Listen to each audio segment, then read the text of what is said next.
Hey guys, and welcome back to my true crime channel. Today's video, as you can tell by the title, is the case of Natalie Wood, who was a very popular actress in about I believe it was the 60s to the 80s times was her prime.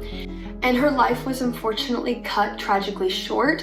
And I wanted to just go into a deep dive about her life, her career, and the circumstances leading up to her tragic end, which we will get into, and talking about whether or not it was accidental or purposeful. So if any of that interests you, please continue watching, and don't forget to like this video if you do end up enjoying hearing me talk about it. Please comment your thoughts on the case, and please consider subscribing to my channel. That helps me out a lot.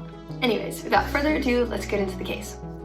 Natalia Nikolaevna Zakharenko was born on July 20th, 1938, and that is her full birth name since she was born to Russian immigrant parents.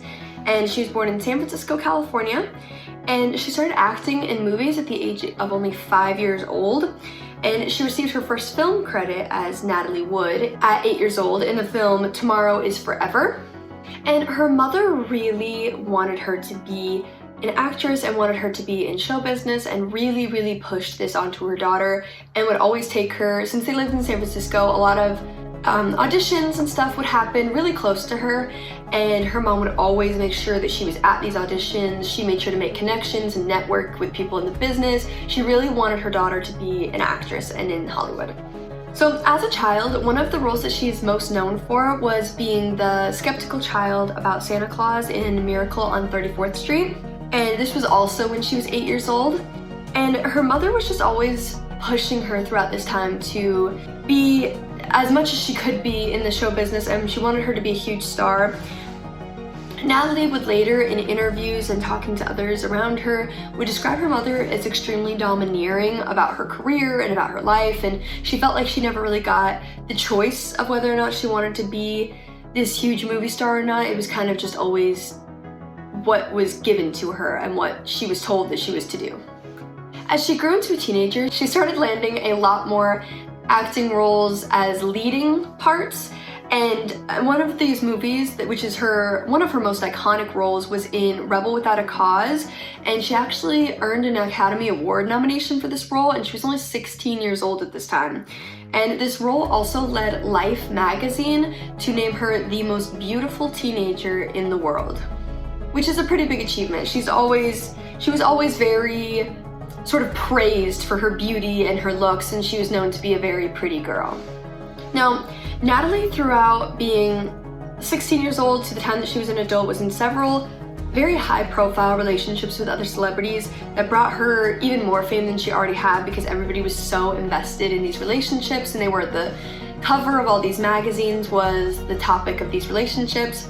And some of the most notable of these men include Warren Beatty, Elvis Presley, and even Frank Sinatra.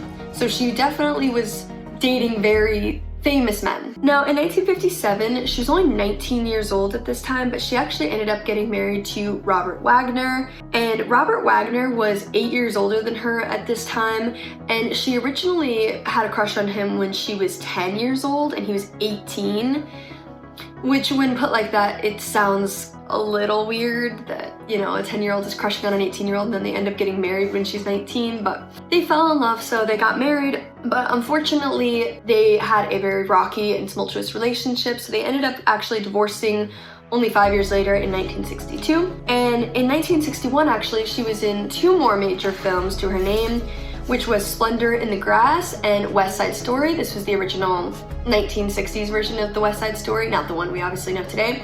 And after a few more movie roles, she actually stepped away from acting in 1965 for about 3 years, mostly because her mental health was really struggling during this time. And in 1966, she even attempted to take her own life by overdosing. And the fame and life in the starlight was really starting to get to her. And just having all of her life under a constant microscope and having, you know, strangers basically make judgments about her life was really hard for her. So she wanted to just take a couple years off and focus on herself. In 1969, she actually got married to a writer and producer named Richard Gregson. And a year after getting married, they actually had a daughter together named Natasha, who was born on September 29th, 1970. And after this, Natalie decided to return to Hollywood and make her grand entrance back into Hollywood. She was in a few more films and television appearances.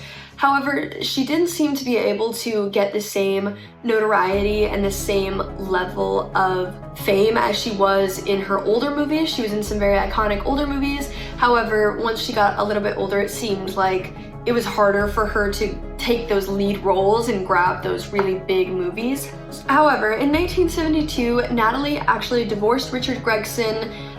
It was a very amicable split. They just decided that their marriage wasn't working, so they got divorced. And on July 16th of the same year, she actually ended up getting remarried to Robert Wagner after they had been spotted out doing a few things together and they had time to spend and sort of rekindle their romance. They decided that they wanted to get remarried, and they ended up also having a daughter together 2 years later named Courtney, and she was born in 1974. And Natalie talked about during this time how she was really prioritizing being a mother and a wife, and noted that her family was going to take priority over everything else, and acting in movies and TV shows would be sort of taking a back seat for her family. She wasn't retiring from acting, but she was not putting as big of an emphasis on her career as she was on her family at this time.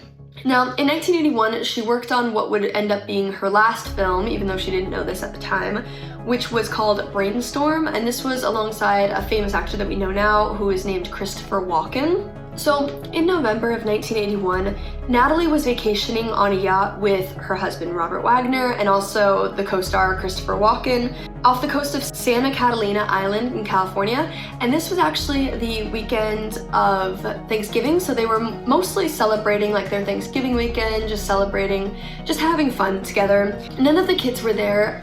It was just the 3 adults, and then the captain of the ship was also there. So on the night of November 29th, after eating dinner at Doug's Harbor Reef restaurant, all 3 of them were just hanging out.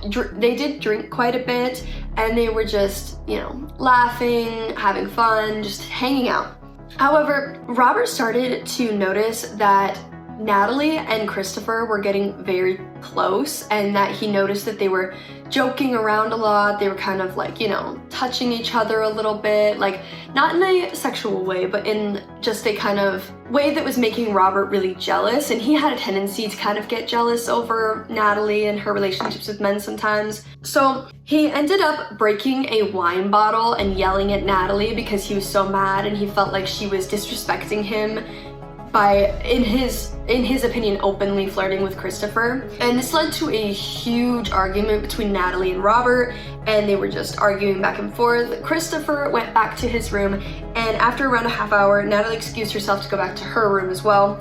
And an hour later, Robert decided to join her and go back to her room to see how she was doing. And she actually wasn't there when Robert went back there. And this was obviously weird because it's just a yacht, like there's only so many places you can go. And at about 1:30 a.m., Robert ended up placing a radio call to report her missing. And the next morning at 7:45 a.m., her body was actually found floating in the water near a dinghy off Catalina Island. She was only 43 years old when she was found dead, so extremely young. And her time of death was calculated to be at around midnight. It was speculated that she might have been attempting to secure the dinghy to prevent it from banging into the side of the boat, and that while doing this, she probably fell into the water. This was the reason that the police came up with and explained to everybody, and this was just the general consensus of probably logically what might have happened. However, this wasn't heavily believed by a lot of people because Natalie actually was very open about the fact that she had a lifelong fear of water, especially seawater, like deep, dark seawater. She was deathly afraid of it, and she didn't even know how to swim, so she probably wouldn't have gone anywhere near it except to go boating or something like that. She was not one to touch or go into the actual water itself. Something else that was suspicious to people was that Natalie had some unexplainable injuries that weren't consistent with somebody who just drowned. She had fresh bruises on her arms and on one of her knees, and she also had a scratch on her neck and a scrape on her forehead. And it's also important to note that even though the police report stated that Robert said he had radio called Natalie missing at 1:30 a.m., and this was the story that Robert gave as well, Roger Smith, who was the rescue boat captain for that area, said he didn't receive a call to go out and look for her until after 5 a.m. So a little bit of inconsistencies there. And Dennis Stavern, who I mentioned earlier as being the captain of the boat the night that this happened, said he overheard a very explosive fight between Natalie and Robert, which is consistent that Robert was jealous of Christopher and Natalie's relationship. This turned into kind of a thing. It's more speculated now that there could have been foul play involved, but at the time, it was just accepted that it was kind of an accident. And Robert was really torn up about this and, you know, talked about Natalie all the time, how it was just a devastating night and how finding her was the worst moment of his life. So after getting back, her funeral was held at Los Angeles' Westwood Village Memorial Park Cemetery and was attended by very many A-list celebrities, including Frank Sinatra and Elizabeth Taylor, just to name a couple. And for many years after, as I stated, the cause on her death certificate was listed as an accidental drowning. However, following a renewed investigation of the case in 2012, when they reopened it, her cause of death was actually changed to undetermined and drowning, because they looked more into her injuries and just the stories that were given to them and, you know, witness statements, all of those things. Some things weren't really adding up in their minds. They changed it to undetermined, and in 2018 the case was looked at again with a fresh set of eyes, and it was renewed even further to being classified as a suspicious death. So it wasn't necessarily a homicide, it wasn't necessarily suicide, but it was a suspicious death. Now, Robert Wagner has done many interviews since her passing and has always denied any involvement. If anybody ever tried to hint at the fact that he might have been involved, he would kind of nip that in the bud right away, and he wanted to make it clear that he was not involved in any way. And despite this, also in 2018, LA County investigators expressed wanting to talk to Robert as a person of interest, which really got this whole case kind of revamped in the eyes of the public, and people were really interested in the fact that the police wanted him as a person of interest. This does not mean that he is a suspect in her case, and this does not mean that he is being accused of anything. It just means that they are looking at him a little further into his actions that night and what happens to Natalie right before her death. However, this didn't last too long, because in 2022, last year, Robert was officially cleared, and the case is considered cold at this point, and it's not currently open. They just have settled on the fact that it's accidental, and it is kind of hard to go back, and without new evidence from 1981, it's hard to change, you know, the cause of death or to accuse anybody of her death. So that's where we are today.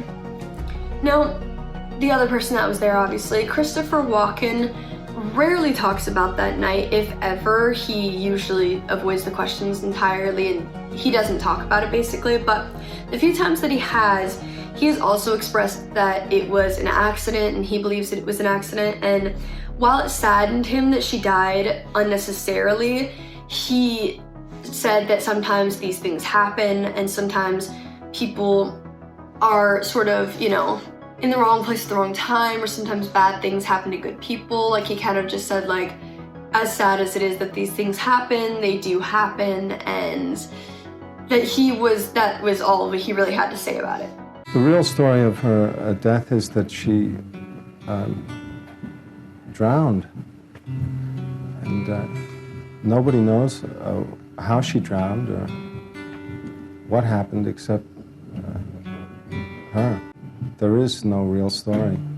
Nobody will ever know.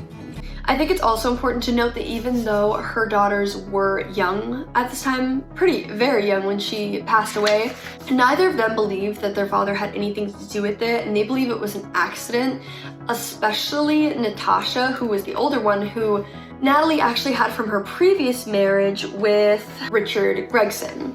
Natasha has always seen Robert Wagner as her father and has always loved him just as much as a father, and he's always loved her just as much as a daughter, even though they're not related by blood. And they are very close, and she has always defended him to the death. If anybody ever tried to say that he did something, he said that her mom and dad were super in love, and that nothing would have ever happened, even if they did get into an argument, to cause him to cause her any harm.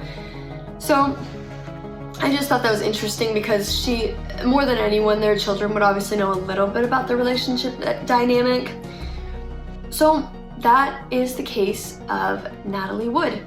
I hope you guys enjoyed hearing me talk about this case. I know it was a little shorter. There's not much information about her early life other than the fact that she was acting at a very young age, and I couldn't really find much information about her family either, like her birth family. So I just did what I could in terms of that. I still hope that you guys enjoyed hearing me talk about it. Let me know your thoughts about this case.